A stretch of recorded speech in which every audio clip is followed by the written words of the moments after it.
And இன்னைக்கு news பேப்பர்ல ஒரு விஷயம் பார்த்தேன். அது எப்படி சொல்றதுன்னு தெரியல. அது சும்மா ஷேர் பண்ணிக்கணும்னு தோணுது. என்னன்னா, இந்த மாதிரி the Hindu news paper on November 1, 2025 அப்போ வந்து தி ஹிந்து நியூஸ் பேப்பர்ல இப்படி ஒரு ஆட்.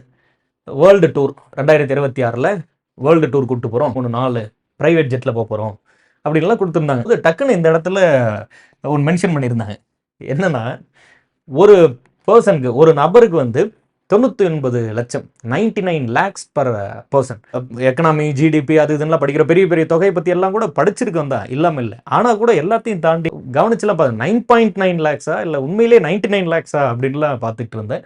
ஒரு ஆளுக்கு 99 லட்ச ரூபாய் கொடுத்து வேர்ல்டு டூர் போகக்கூடிய நபர்கள்லாம் கூட இங்கே வந்து இருக்காங்க. தெரியாது, சுற்றி நிறைய பாசிபிலிட்டிஸ் இருக்கு.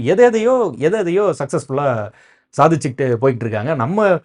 நம்ம ஆசைப்படுறதுல என்ன, ஒரு எக்ஸாமை கிளியர் பண்ணி 8th பே கமிஷன்லாம் வந்து ஒரு குரூப் 4க்கு வந்து ஒரு 50,000 ரூபாய் சேலரி கொடுத்துட்றாங்க அப்படின்னு நம்ம வந்து வச்சுப்போம்.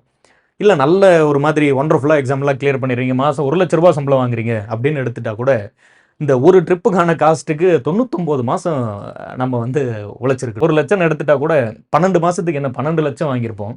100 வருஷம் வேலை செஞ்சீங்கன்னா கூட 100 இயர்ஸ் வேலை செஞ்சீங்கன்னா கூட 1200 லட்சம் தான் வந்திருக்கும் இல்லையா? 1200 lakhs which is approximately 12 crores. ஏன்னா இங்கே நம்ம 100 இயர்ஸும் வேலை செய்ய போகிறதில்ல. 12 lakhs per மந்த்துக்கான பாசிபிலிட்டியும் கொஞ்சம் கம்மி.